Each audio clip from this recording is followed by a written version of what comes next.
Oven Podcast. Your table is ready. You can follow me. Welcome to another episode of the Oven Podcast. I'm Mario. This is Franco. And you know what we do? We sit down, we have a THC-infused meal at different restaurants across New York. I'm going to take this away from Mario. I want to introduce, one of my favorite cast members from the greatest social experiment ever seen on television, Survivor 42, Hoboken Mike Turner. What is up? Nice Dude, to meet you, Franco. seriously, Nice to meet you, Mario. It's a pleasure to be here. I gotta tell you, I've been looking forward to this. Me too. I've been texting him every week. I can't wait for this guy. Every week I'm watching more and more Survivor. And I've been hearing about it every day. Yes. And I'm gonna admit, I was a little nervous about this, obviously. I'm a novice. Yeah, and so he's not much of a smoker. We're not going to be doing the infused meal again tonight. So, but it's nice to have you on to talk about why you don't smoke or the experience you had when why you did smoke back in the day. Absolutely. I'm here. I'm open. I'm ready to talk about why I haven't and maybe why I should give it a try. That's it. So for those of you who don't know, Mike was on Survivor 42. It's a new era of Survivor. Yes. Survivor 2.0, if you will. 26 days rather than 39. 26 days, shorter periods where you get to socialize and take a break, so it's all quick. Okay. Different game, but listen, still Survivor. Still Survivor, man. Yeah, so Jeff was even saying faster, more dangerous, and much more intense. Yes. And that's kind of what it was, man. It was cool to watch. And what was even cooler, when I'm watching season 41, season 42 comes out, and you guys had no idea that it was still like that. No idea. Because they filmed seasons, 2 seasons in 1 year, Yeah, back to back. So it was cool because they didn't know that any of this was happening, like a whole new era of it. As a matter of fact, when we found out it was 26 days, we were pretty disappointed because obviously, being a Survivor fan for all those years, you're used to the 39-day format. Yep. We were a little disappointed. However, as the game is going on, you realize how fast-paced it is. Yep. You're saying, I don't know if we could have done this pace for 39 days anyway. Oh yeah, and it was so much fun to watch, man. I'm so happy you're finally sitting here. One more question before we get to our appetizers. How beautiful was Fiji, man? I get that question a lot. And I have to say, Fiji, the island, was beautiful. The accommodations sucked. The food was terrible. The beds were no beds. Obviously, was terrible. The ground was terrible. But the island itself, obviously, you go out there and sometimes I used to get up early. I was the first one up every day to sit out by the water and just watch the sun come up. It's an amazing. And then you say to yourself, this is the same sun that I'm watching when I'm in Hoboken, and it's the same sun that's here, and it's coming off that water. It's amazing. That's beautiful. Amazing, man. It really is, like, when you think about it, like Jeff Pro says, it is a crazy social experiment, like that's seen on television. And that was the fault in my game. Like I played almost a perfect game because I literally played it the way I planned to play it. Lay low in the first part with my tribe body. Yeah. And then when Jenny got out, I snuck in with High and got High to believe that I was on his side. Yeah. And then at the merge, I laid low for the first 3 votes, then gave my opinion, and then I said, when 6, 7 people left, I'm going to make my moves. I did it perfectly. Some people just don't like that. Well, but here's where I fucked up. Jury management. I thought they would just respect the game. I didn't give a shit. They're going to see how good I was. Yep. And I should have realized that they were going to be salty. And they were. And that's the part of the game that I should have went into that final tribal much more aggressive as to what I did as opposed to taking a step back because they were attacking me because I didn't think it out. I thought everything out every fucking day out there except for that day. I was literally laying there saying, how am I going to tell my family that I just won Survivor? Because I really thought I had won. I thought you did too, man. Seriously. And to be honest, Marianne, who I love, Romeo did nothing. Marianne did just a little more than Romeo. Yeah, no, I know. Romeo just kind of skated a little bit. Romeo was terrible. Well, I think they say 65% of people polled think that you should have won. So how does that make you which feel? is crazy. It makes me feel good on one side. You know the truth, and here's the thing is, Survivor edits you for who you are, like as a person, but they also edit you for where you finish.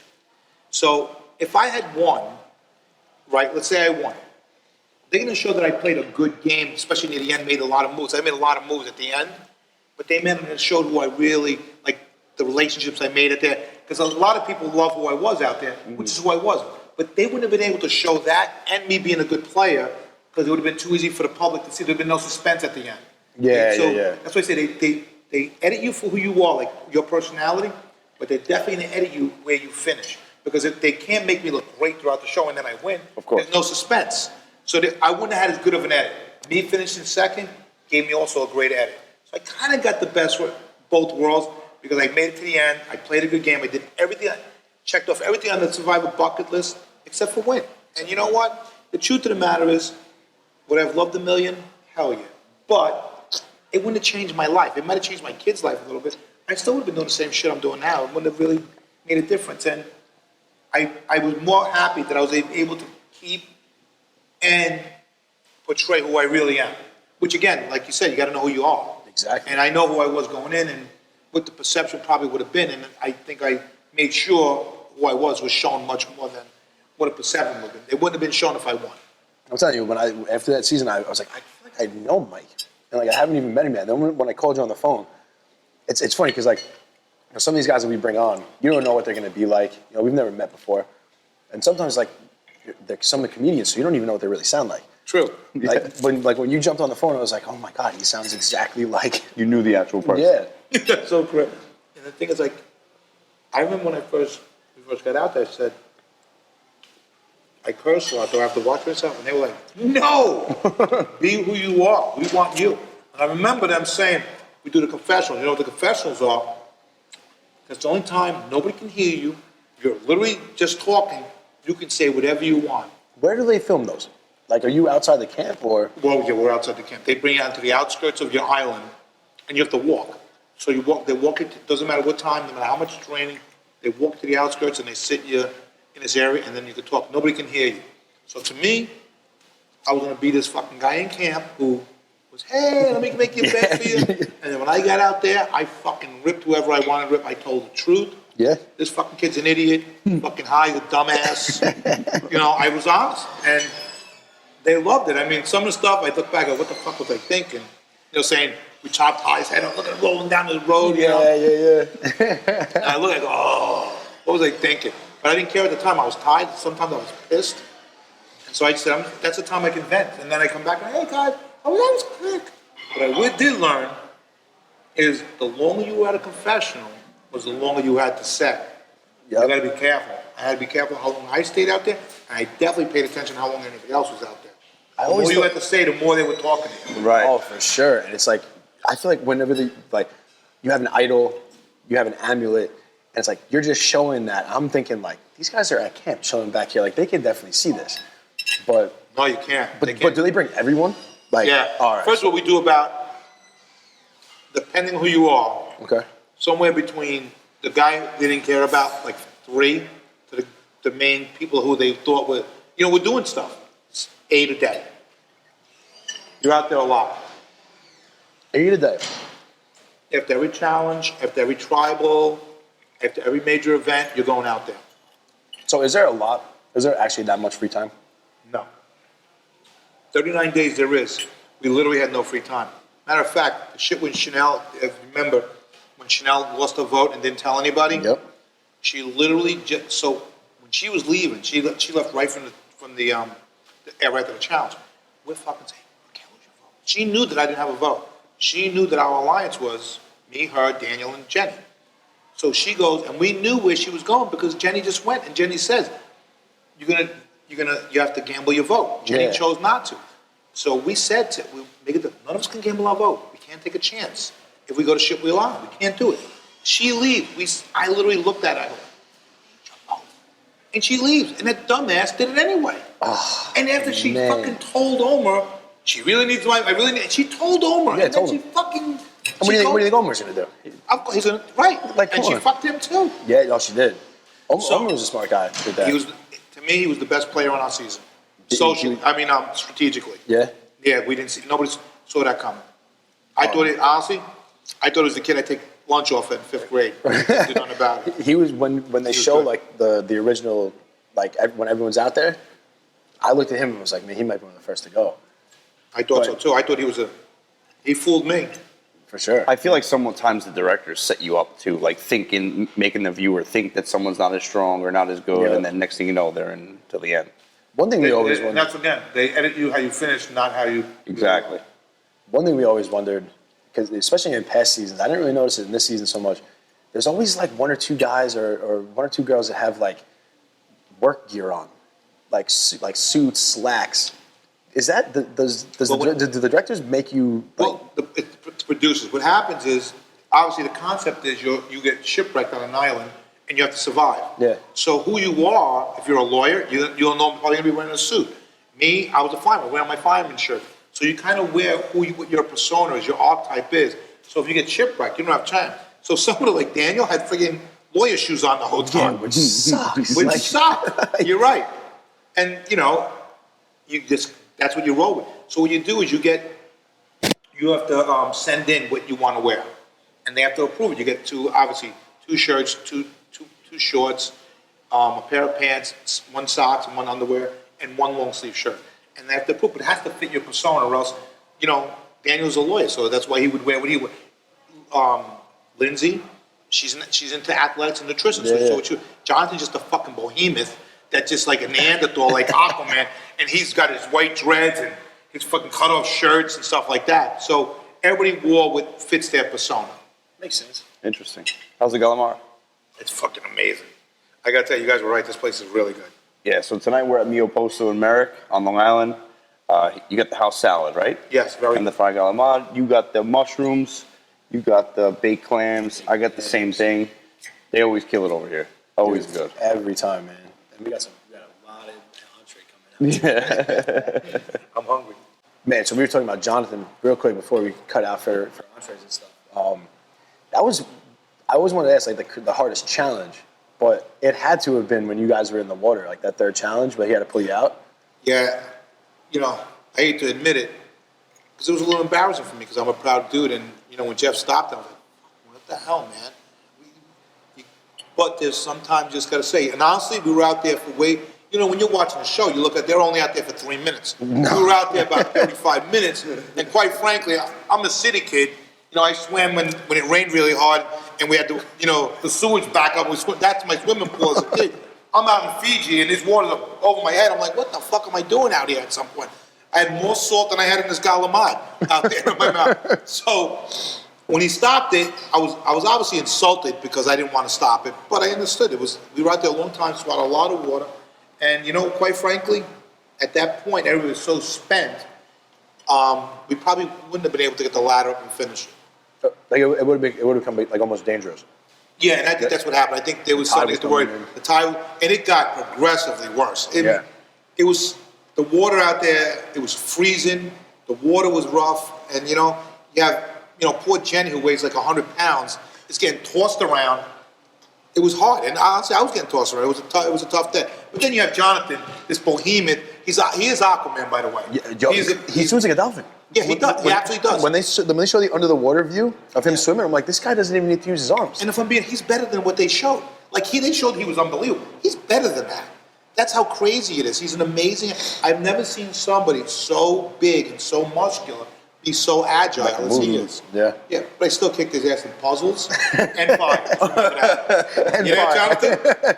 And fire. Fire is big. Yes.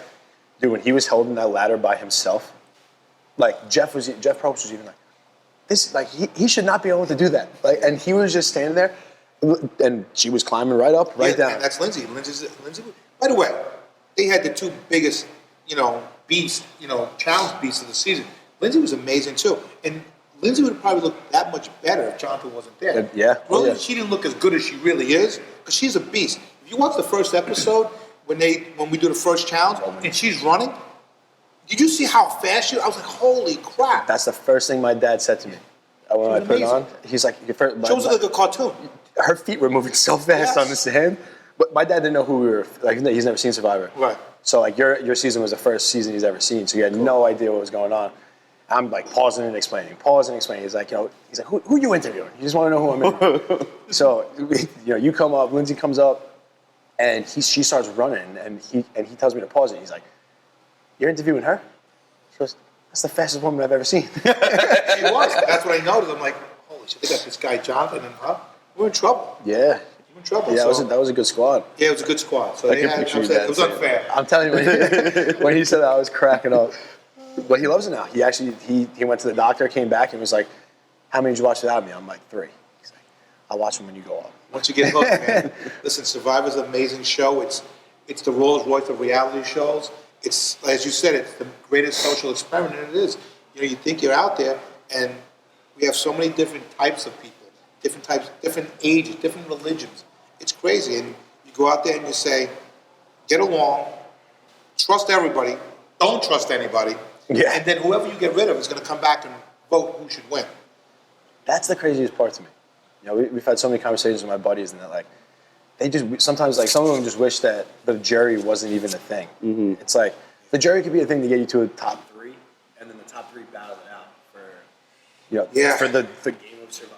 As of right now, I wish that was the case, obviously. The jury didn't do me good. However, listen, you know, that's what makes the game amazing, though, because there are a lot of parts of the game that you have to at least worry about, think about, and quite frankly, in my head, as whatever, I always thought jury is black and white. You go to a jury, you give them the facts, and then they decide guilty or not guilty, right? And that's what they go on. Beyond, and I literally in my heart, I'm saying they're the jury. They're going to listen to the facts of what happened in the game, and then they'll decide who played a better game. There's much more. There's emotions involved. There's people who have, quite frankly, maybe have an agenda. I'm not saying for my particular jury, but just in general. So you don't know, and that all plays a factor into what's going on in the jury. My mistake in the game is I should have thought about that. Every night I went to bed, I laid there and was awake, thinking about every person left in the game and what moves they can possibly make that would affect me and what moves I can make that would affect them and how would I get to the end. I never thought about the jury in that way. I never said, okay, this person's on the jury, how would they, what would they be mad at me? And I didn't do that. I should have did that because then I could have defended it more. Instead, quite frankly, when I did what I did when I won the Final Five and when I beat Jonathan in Fire and I made some moves with Omar and talked Marion into going against Omar, I said, I did enough. I got this. And you know what? I got Survivor relaxed. Whenever you get Survivor relaxed, that's when you get bit in the ass. Yep. And quite frankly, you got to give it to Marion. Marion came to Final Tribal with guns a-blazing. She really did. I was actually very surprised. I was going to ask if she seemed like she was deserving, but to a certain extent. It's like we talked about before. If the public, it's like when you're betting on sports. If the public is going 60-40, you know, maybe lean towards that 60. Yes, but here's the thing. You know, Bill Parcells said it once. He said, "Your record is what your record is. You win the games that you won." It's not like I could have won 9 games and we only won 7. Here's the bottom line. Marianne won because the jury voted for her. Yeah. She's a winner. That's it. Yeah. I obviously didn't do something right not to win, or else I would have won. Mm-hmm. And that's how I feel about it. So it's, you know what, though? You learn from it. I'm learning from what happened that day. And the next time I'm on, I hope, you know, I'll be better. I'll be ready for that. I honestly see no reason why you wouldn't be back on as like a fan favorite or something. Of course, yeah. The people like saying, you know, 65% of people, like I said, polled say that you won. I'd hope they bring you back. Obviously, I would love to go back, but to be honest with you, if say for some reason I don't, Survivor has given me so much that it gave me a second life. You got to remember, I was 27 years as a fireman. I'm retired. My kids are older. They're out of college. I meet my wife Stacy. Kind of on the back 9, man. I'm starting to coast a little bit, and then at 57 years old, I get this call from Survivor, and it sets my whole life into a different trajectory that, quite frankly, I can never imagine. It got me to do things and go places that I never thought I would do. So, you know, I'm happy.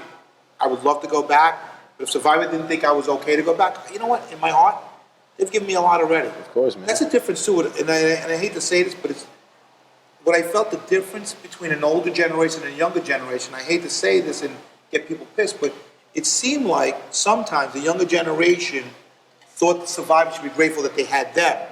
The older generation, I was thankful that Survivor had me. Yep. You know what I'm saying? It's kind of a little different for the most part, but I'm just thankful that Survivor gave me the opportunity. Of course, man. I was honored. And you always play your best golf on the back 9, so. That's what I'm talking about. In Hoboken, there's this college there, Stevens Technical School of Institute of Technology. Yes. It's one of the top 3, actually, one of the top 10 engineering schools in the country. As a Hoboken kid, I wasn't even allowed on the campus. We used to go up there and fuck around, rob tennis balls, and the Spaldings. Right, and fuck with the cops up there and get chased. So So tomorrow, I'm going there to teach a class. Get the fuck Is out of that here. fucking, I'm like, I wasn't even allowed on campus. And now I was asked last week if I could come up there and talk about a class based on a Survivor episode for management, being a good actually- leader. that's And actually I was so like, awesome. are you fucking kidding me? And she goes, yeah, we really be on. And meanwhile, now I can't. I was like, oh, you really? You really want me there? And I laughed. She goes, oh, we would love you to come up. And I was like, fucking yeah, I'm coming. And I'm going to be like, to me, I call my high say school you call friends. your boys? I call my boys like, you're not gonna fucking believe this. Right, babe? Did I do that? I said, you fuckers, I'm in Stevens. I'm teaching a class. My son went to Western University, which is another great academic school. yeah. Great academic school in Connecticut. I called him right out. I go, guess where I'm fucking teaching the class? Is he still in school? No, he's done, but he laughed too because he knows the story. Like I tell my kids the stories about Steven, That's like so funny, getting man. chased chased by the cops up there and fucking getting in trouble and never even listen. I couldn't spell Stevens back then. Never mind being at school. Now I'm going to be there talking about a management class. It's hysterical to me. And that's just something like, that's full circle. Exactly. That's full circle. Something like you said, Survivor Yeah, brought listen, to you that you never talking thought you'd. yeah. I got a high school diploma. I'm barely, by the way. I didn't excel. So I got a high school diploma. Then when I was out with these guys, they're like, oh, I'm going to Princeton, I'm going to Stanford. I'm like, holy fuck. They're like, Mike, where'd you go? I went, HHS. HHS, we never heard about that. I said, oh yeah, Hoboken High School. All right, so we got the chicken heroin, the veal valdostana, and the chicken Frankie. Me and Frank are on date night right now. We Yeah, split we the are. valdostana I like and that, though. the chicken. It's cute. I'm not. I'm a little greedy. That's very good. So, Mike, I just want to touch on the fact that you're not a weed enthusiast. Yes. You don't eat edibles. That's the reason for we decided not to infuse tonight's meal. But for us, it was a big deal to get you on. So the infusion is secondary. But I gotta say, what made you decide to come on the oven? When Franco first contacted me, my first thought is he's got the wrong dude. And I actually said, I said, Mike, I gotta be honest with you. I love what you're doing, but you got the wrong guy. I don't smoke weed. I tried it once when I was 17. I got so paranoid. I never did it again. By the way, when I first tried 17, that's like 1979, guys. It's a long time ago. But it wasn't my thing. However, I do understand all the benefits. And now that it's legal, quite frankly, I'm saying like, hey, maybe I should give it a try. But I'm nervous because I still have the stigma in my head of when I was younger, you get paranoid, you're a junkie, you're a pothead, you're stupid, you're burning, brain cells. All those stigmas that came along with it in the 70s and 80s, and I'm nervous to try it. However, I'm intrigued by it because I do hear all the benefits. It's obviously good for medicinal purposes. It's also good to calm anxieties down. It's good to get a good night's sleep. So I'm interested in it. I'm nervous about trying it because I'm not sure how I will react to it. Of course, man. And that's it. And I'm an older guy, so I hate saying that I'm older, by the way. But I am an older guy now, and I don't want to, freak out and not know what I'm doing. But I'm interested. I'm curious. I'm curious about the whole infusion and food stuff. Like I said, I don't know much about it. And what anything Franco's taught me, it's that it's all about dosing responsibly. It's exactly what I was gonna say. Franco runs New York Pot Butter, NYPB, and when I order his products, like I know if he tells me this is 30 milligrams, it's 30 milligrams. So that was my way of being able to say, okay, 30 was too much for me when I first started because Right. I'm the lightweight at the table. Okay. Yeah, he would smoke me under the table. You might smoke him.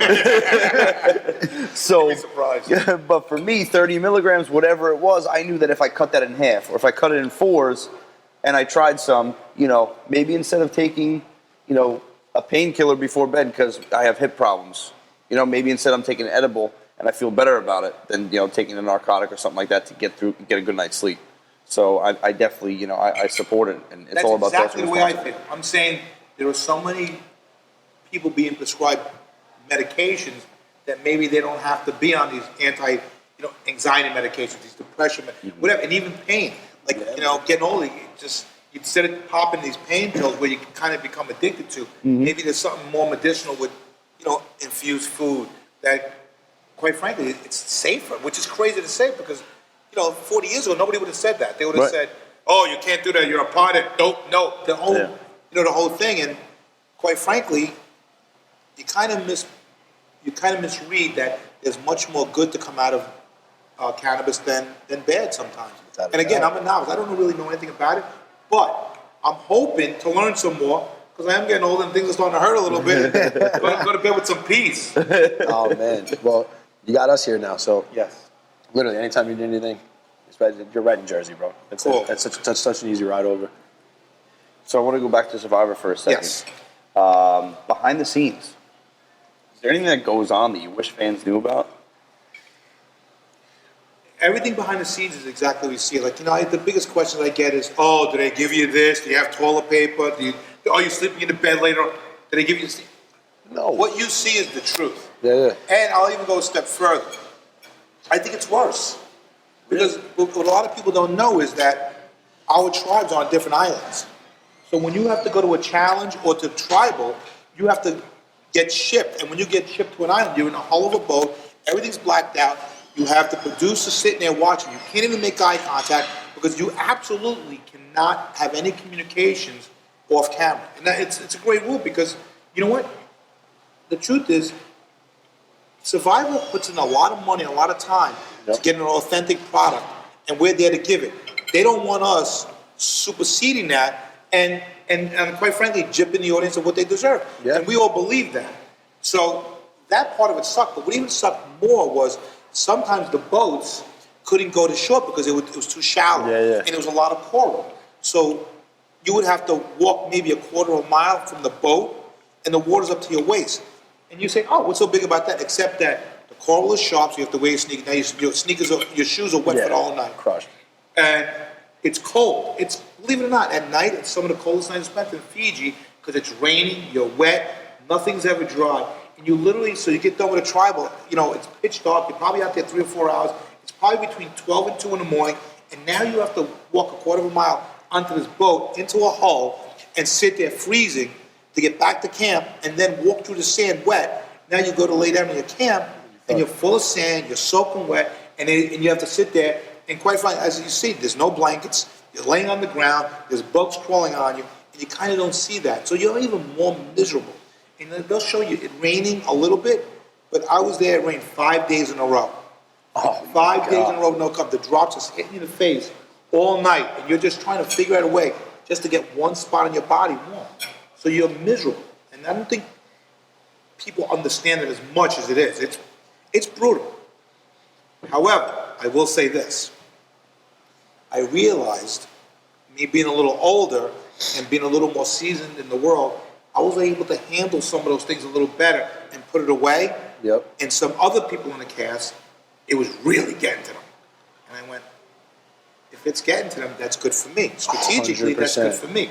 The more irritated, so I was like, fuck it, let it rain. Fuck it, we don't need to eat another day. And that's how he really felt. To me, I was trying to say, strategic, it's a better move. I got to be mentally more stronger than them, and that makes me able to play a better game. Well, that's the second time you brought up the age difference, and so for you, the wisdom and the mental toughness that comes with your experience as you age, you think really played a huge role in your success? Yeah. Listen, 22-year-old Mike Turner would have been out there and say, fuck this, I'm going to run through the wall, I'm going to kick ass, nobody out there could beat me. 57-year-old Mike Turner saying, like, I'm not what I used to be, I got to work my way, I got to pick my spots, I'm not going to beat the world up by, running, killing every challenge. Maybe I shouldn't do as good in this challenge, brings so much light for me. I'm not saying I would have won the challenge, I'm just saying I didn't care in the sense of where I finished, because I knew probably you have a guy like Jonathan and Lindsay out there, I don't want to show them that I'm not even that competitive yet. Mm-hmm. Because in Survivor, everybody reads everything. Everybody reads your look, everybody reads where your eyes go, everybody reads your smile, everybody reads how fast. When Tori won her first 2 challenges, okay, and I was like, we got to get rid of her. Yeah. We got to get rid of her. She's good. She's good. She's a threat, right away. And she's all happy she won the challenges, but she put a shining light onto me. And I'm saying, I want to keep Jonathan, not only because I liked him, but Jonathan was the best shield I ever had. As long as Jonathan's there, they ain't paying attention to what I'm doing physically. Meanwhile, me and Jonathan were working the angles the whole time. Yeah, and Jonathan knew that too. And me and Jonathan talked about it.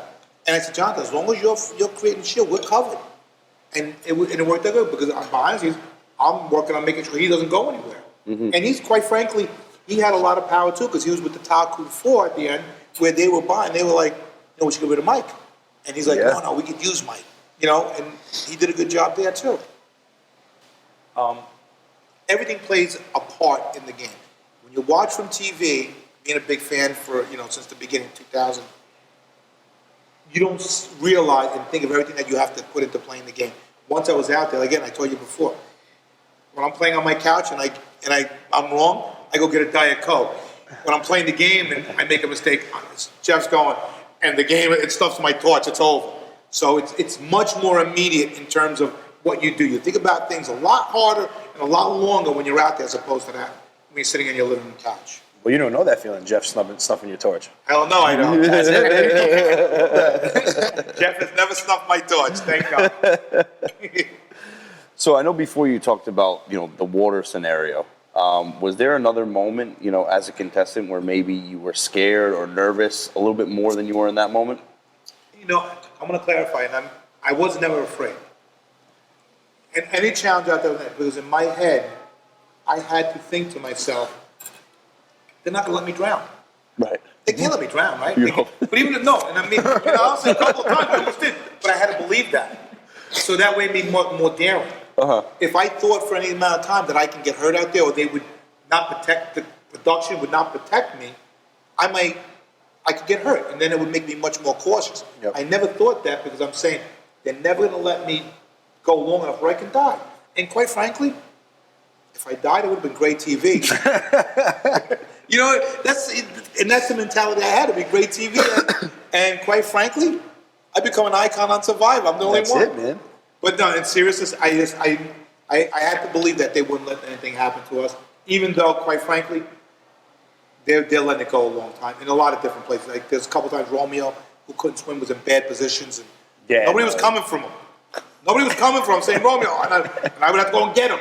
And I'm not the greatest swimmer, but I had to believe that they would always keep on, and they did. Listen, they were very safe. They had divers around. They made it a very safe environment that made me feel comfortable. Yeah, there's a lot. Is there a lot of production team Absolutely. behind the scenes? Yeah. Yes. It's a lot of cameras, because they're getting every angle, and they have to get every mic, and of course they have to be safe. Honestly, it's an amazing job as to what they do out there. I want to jump back real quick. You said when we were talking about the tribal, walking the tribal, as far. Were you at tribal for 3 or 4 hours sometimes? Yeah. Sometimes Get the fuck out of here! Yeah. 3 or 4 Remember, hours. first of all, tribal. Jeff has a big thing. Tribal is for us. Tribal doesn't end till we say it ends. So it wasn't like Jeff said, tribal's over, that's it. He Okay. made sure that everybody was okay with what they were going to do. And so it could last for as long as you want. We decided when tribal was over. And sometimes, 3 or 4 hours you're out there. Final tribal, my final tribal was like 4 or 5 hours. Oh, 4 or 5 hours just getting ripped apart. I got beat up. I was so pissed then. I was like, keep calm. But listen, part of the game. When you sign up, you take a chance of either playing well and looking good, or you can come out there and people say, "What the fuck were you doing?" Yeah. So and I think I got a little of both. There were times when I lost my idol where people were like, "What the fuck are you doing?" But when I gave it to Dude, when you lost your idol, that was so funny. you know what the truth, I didn't give a shit. he's like, when you were walking, it's like, yeah, it's at one of the fork in the roads. And they're like, there's like 817 forks in the road. But they're typical fucking city kid, right? I'm fucking, it's by the fucking fork. I'm like, and I remember saying, here's the thing is, I said, honestly, when I found it, I was so nervous that somebody was going to, like you said, was going to walk on me. Yeah, see you. Everybody was, that's still, who's looking, I said, I can't get caught with this idol. I'm dead. The worst thing is to get caught with an idol that you're looking for, done. And then everybody would know. So I buried it really quick, and you know what? I fucking forgot. But it was. The whole season in general was cool, just because, like you said, Survivor 2.0. Yeah. He continues to change the game around, and he does a really good job, Jeff Probst. Yeah, I think Jeff Probst is the real deal, man. I get that's one of the biggest questions I get is Jeff really the Jeff we see? Mm-hmm. I think he's more than that. He's exactly what you see. He loves the game. He has a passion for everything. He's enthusiastic about everything. Honestly, you feel like he's your friend, and that's what I felt from watching all this year. And I still feel like hopefully he thinks of me as like his friend. I know I'm not his friend, but I hope that we bonded, got some kind of. Because quite frankly, he's an awesome dude. Yeah. Really good dude. And he loves the game. And he produces the game too, right? Yes. Which is Executive great. Producers, yeah. And he's like out of all the game shows, like that I watch at least, it's between him and TJ Lavin for best host, hands down for the challenge. Yes, he's good too. TJ's the man, DJ's a good. but Jeff's all time, man. Remember, and Jeff is an icon now. Jeff is the Rolls Royce of reality shows. Yeah, How for long has he been doing it? Right. Season 45 is at 23 years now. Yeah, Right? When you think about it, can the show survive without him? Because he's if you think of Survivor, you think of Jeff Probst. Yeah, it's like And again, I can't emphasize it much more than he is what he is out there. What you see is what you get, and that's really it. His enthusiasm, his love. You know, and he says to you, I love this game. Play it hard. I want you to play it hard. That's why he hates so much when people quit. Oh, I can Hates imagine. it. You put all that time in. So many people want to be on it, and you just say, I'm done. I don't want to Yeah, play. like get the hell out of here, man. You can't do that. How cool is it though, like when you first saw him walking up on like you walk up on the beach, you see him, and you're the first person in your tribe he talks to. It was weird, man. So he walks in, I'm like, I remember literally in my head saying, you know, hit you like a ton of bricks. I said, holy fuck, I'm on Survivor and fucking Jeff Probst is right there. It was fucking weird to me. I was like, it's Jeff Probst. Yeah. Like I was watching TV. And then he starts talking to me, and I actually said what I was feeling. I said, Yeah, wait till yeah. my fucking friends see this. They're going to be like, what the fuck? Because nobody knew. You remember, you can't tell anybody. So nobody knew where I was. Everybody thought I was like, I'm probably in a drug rehab. I said, hey, yeah, Mike got to go away for a little while. Meanwhile, I don't do drugs. Well, Mike don't do it. I knew he was doing drugs all those years. And then they see you killing it on Survivor. Yeah. Man, Mike, he went away, and now I see him. He's doing weed Yeah. podcasts. He's lost all that weight. What the hell happened? That'd be so cool though, when you're done, like watching like with your family, watching with your friends and stuff. Yeah. Well, the first episode was like that. I was like excited. I was like, oh my God, I'm going to be on Survivor. This is crazy. Yeah. You know, and I know what happened, but nobody else does. And then, you watch the first episode, and I had a great first episode. Mm-hmm. They put me, the second episode, they showed me losing the idol. I'm like, fuck. Oh, it was great TV though. Yeah, of course, I might explain it. So now I'm realizing, holy fuck, I know what happens. I don't know what they're going to show. So now my wife would see me, like on Monday, she could see me start getting anxious, even though I know who gets voted out. I really realized then, I don't know what's going on. There was 16, 17, 18 different games going on. Yeah. I only know my game. So now I'm starting to find out what game I played, what game Jenny played, what game Omar played. When Omar said, when that episode where we went to see our loved ones, and Omar said, oh yeah, I lied to Mike. That's the first time I found out that he lied to me. That's what I'm gonna say. You watch the show and you're like, I'm like, that motherfucker. motherfucker. Before we get to dessert, can we talk about the application process a little bit? Absolutely. For everyone out there that has been thinking about it. Absolutely. I'm not one of those. I'm actually realistic. I think I would be okay on like the challenge if I got in like a little better shape. Big Brother, I think I'd have a shot. I heard you're a good athlete. I think you do very well. I'd have to get back into that. I'd have to get the Speak dog well. back like this guy over here. I don't think it's the athlete part that's going to stop him. I think it's the outdoors part that's going to stop him. I Survivor? asked him to come Yeah. upstate with me. He says no. So. Yeah, too many folks. Survivor, man. know I gotta eat. I gotta fucking eat. Yeah, but you know what the truth is? You never know what you can do until you get put in that situation. Like I look at him, I'm saying like, oh, fuck this guy. You pitch, you beat LSU. But you put yourself in that position. You never know what can happen. You surprise yourself. You had the dog in you that day. I also practiced for 25 years. Well, and in truth, you've probably been practicing 25 years for Survivor in your head. Yeah. And that's it. Mentally, you know the game. You never know. So do the honors. We got the I heard about the cannoli here, the broken cannoli. broken cannoli I heard it was amazing. and the ice cream tartufo. Yeah. So let me do a That's little all bit. you. Look at this. That looks like a good meatball. Good call. I gotta be honest, that might be the best shell I've ever had from my cannoli. Wow. Really? You taste that and how good That's it is? amazing. You got me excited. All right, let's jump back into Survivor real quick before we jump into this ice cream. What was your biggest fear going into Survivor? My biggest fear was I worked hard my whole life to be who I was and to be the person I am.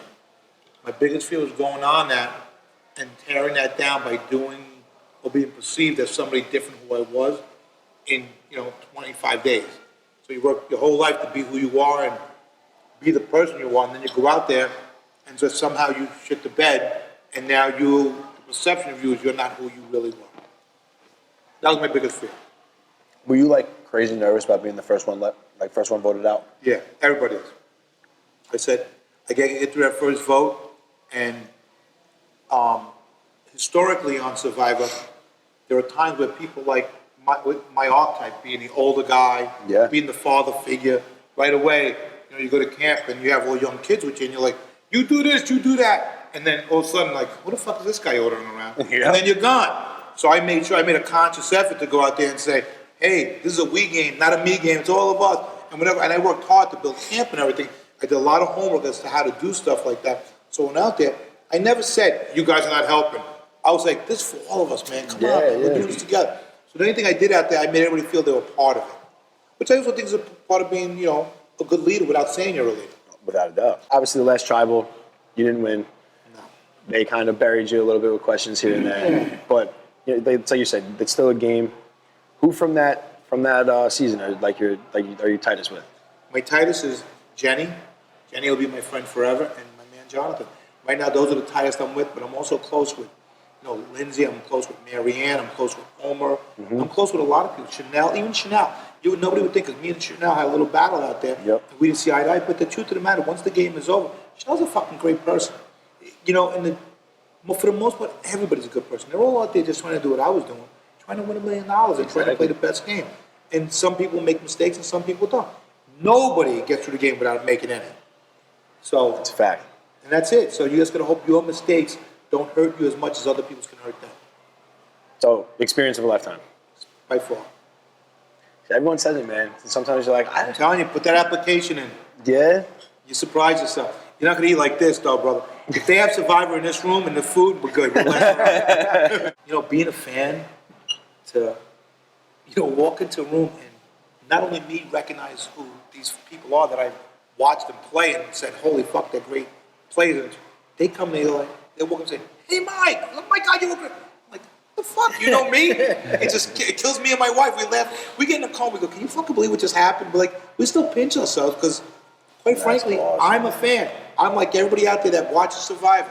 I appreciate the game. I love the entertainment. I love the people that play it. It's all amazing, and I'm still as into it as now as the day it started. And even though I played, I love watching Survivor. I'm so excited. September 27th, season 45. We'll be watching. This Wednesday. Yes, This 90-minute episodes this year, which you should love. 90-minute episodes, 90-minute episodes. I love that. So a lot of people were saying that they were asking them to do 90-minute episodes because the gameplay is so fast. They're cutting out some of the challenges and stuff. It's like everything's shorter, so they're trying to cram And I think you stuff see in. more of a social game too. You see the connections Yep. that are made. It's hard with 26 days to see the connections that are made between players. They kind of showed me and Jonathan's relationship, but it was much deeper than what they even showed. Me and Jonathan really bonded out there. We were fucking boys out there, and yet me and him never had an alliance. There was never like an official alliance. It was like unwritten. It was unwritten. We just knew it, and we both said, "Final five, all bets are off. We go after each other." So it was cool at that point. I could fuck with him, he could fuck with me, and he did, and I did. Hell yeah. Have you ever used a slingshot before?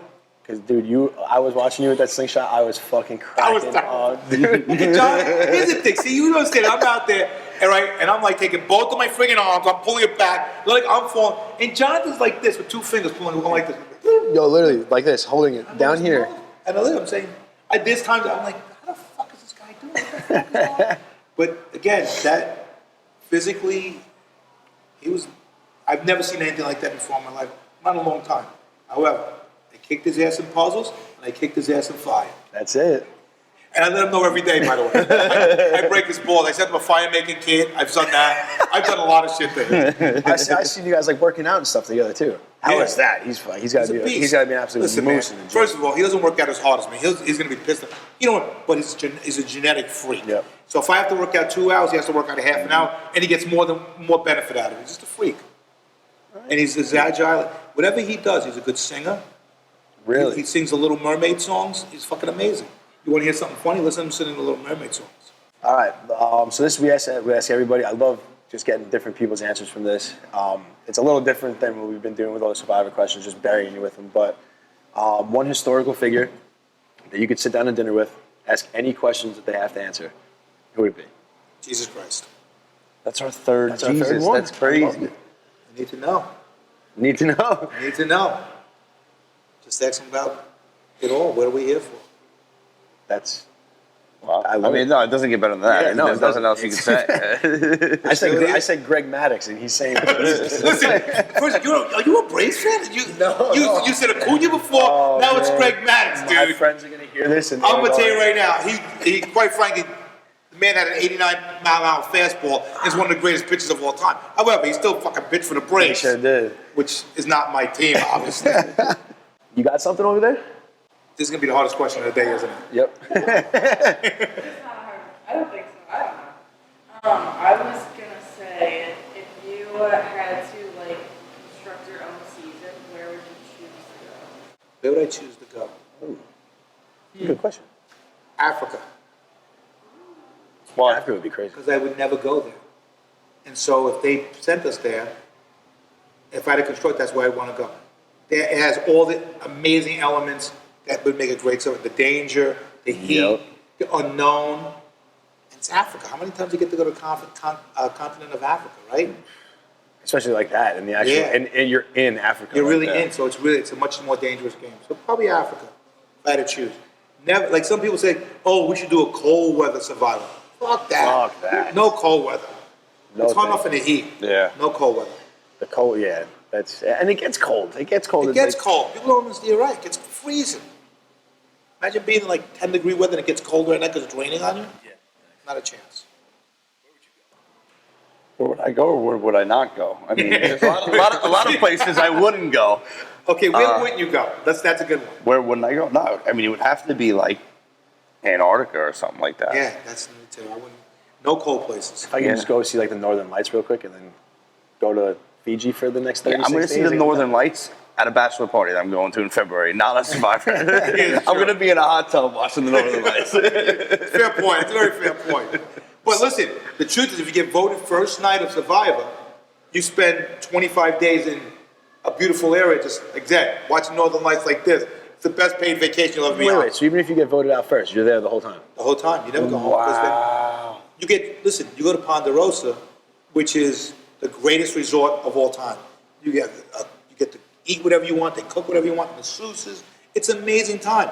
By the way, I was there for 3 hours. That's it. 3 fucking hours. I'm like, what the hell is this? Jonathan is there. We're like, he's fucking double fisting everything in sight. I'm stealing cheeseburgers off of him. I was there for 3 hours.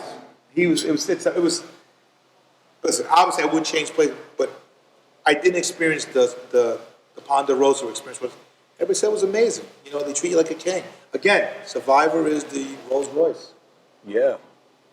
I guess, it's lonely at I the didn't- top. Everyone else gets to go back, eat what they want. It's But if true. you're still killing it and getting to Crazy the end, enough, yeah, like maybe 5 hours after the game was over, I was on a plane coming back home. Fuck. No way. Yeah, I was still fucking just Processing everything. processing like, everything that just happened in my head. sweating, sitting there next to I'm Lindsay. fucking like, looking at Omar and fucking Linda, you mother. How dare you? How dare you? So these are just some ridiculous questions out of a ridiculously small oven. I'll pick one out. I'll read it to you. Now I have to give a ridiculous answer. You can be ridiculous if you want, or be truthful. I will always be truthful. these questions can go all over the map, by the way. Okay, I'm good with that. What's the biggest lie they tell you in life? The biggest lie they tell you in life? I was gonna, the first thing that came to my head was, it's gonna be all right. It's because sometimes it's not all right. And, the biggest lie is, it's gonna be all right. It's gonna be all right. Sometimes it's not all right. You don't learn to deal with it. I like that. I love that. And that's like off the top, too. I'm still sitting over here, the wheels are turning. See, like, I always throw Franco for a loop because, like, the questions, I put most of the questions in here. He puts a handful of them. And some of mine are, like, I love 'em. ridiculously No, like- raunchy, and he was not expecting a life question. No, Oh, okay, I like the So raunchy that- ones too. These are usually raunchy, dude. I was a little. Last night. Oh, I thought that was another question. The biggest lie they tell you in life. I can't come up with anything right now. I just think of, like, when some people say it's not that easy. But in reality, like, a lot of the stuff that you tell yourself isn't that easy really is that easy. Yes. It's just a matter of you versus you up here. 100%. I'm a firm believer, the strongest muscle on your body is this, your brain. If you can focus on something, and my wife knows I'm like this. If I focus on it, there's nothing gonna fucking stop me. Ever. Nothing's gonna get in my way. I can't come over. You fucking blanked me on this one. For the first time in 22 episodes, I've been blanked on an oven question. Shit. I guess life's been good. Life's not lying to me. Yeah. Well, this has been a lot of fun. Seriously, It's man. been a appreciate great you time. being here. Listen, I'm not gonna lie to you. I wasn't sure what to expect here. This is much more than I expected. It's a great time. And you know the truth is, I feel like I'm just hanging out with my two friends. This is just bullshit. This That's makes me feel very comfortable. what we want, man. We want a nice homey dinner here. Can't beat the food. You got me. You hooked me with the food. That's it. So we'll give you a meal. I'll be there. What time? He was like, sold. I'm there. Because we'll feed you. Oh, they're gonna feed us, babe. We gotta go. Listen. Yeah, let's take an hour and 45-minute Uber here. Let's come hang out. But hey, before we sign off, just let everyone know where they can find you. Instagram. Instagram, Hoboken Mike T. That's really it. I got my Instagram. I'm not good with Twitter. You can find me at Hoboken Mike T on Twitter, but I don't do it that much. I'm old. Social media is not my forte. However, you want to see some family come to see me at Hoboken Mike T. And Hoboken Brando, my new dog. Hoboken Brando. Yes, dude. I got a new dog. He got his own Instagram. And he's a beauty, by the He's way. a beauty, a little. How much do you love him? You gotta love him so much. He's amazing. We have 2 weeks. I'm like, he's licking me. Unconditional love. But you know why? I feed him. Because you, Oh, that's why I love her. She feeds me. everyone always says, and like the dad never wants to get a dog, and then when they get him, he loves him the most. Yeah, I fought this dog for a long time. And then I said to my wife, I said, all right, you want a dog? Here is what's gonna happen. Hypoallergenic, doesn't bark, under 15 pounds, and it can't shed. Where the fuck are you gonna find a dog like that, I thought? 3 days later, she has this dog ready for, I found it! It's like this with it. Then I'm on the road for 10 hours driving to Indiana to pick the little fucker up. Oh, in Indiana. Indiana! That's what happens when you get married. They talk into this stupid shit. Worth it though. It's just Well good. worth it. He's a great dog, Brandon. Marlon Brando. Marlon Brando? Yeah. I Marlon figured. Brando. I love it. I love it. Oh, that's another episode of The Oven. Mio Posto again, absolutely killed the meal. We love it here.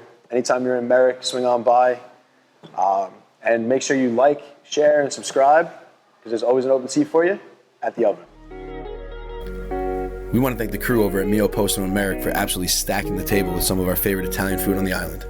Whenever you're in the mood for Italian, this is the spot you should head to. Make sure you check out our YouTube page, click the subscribe button, and come back next time, because there's always an open seat for you at The Oven.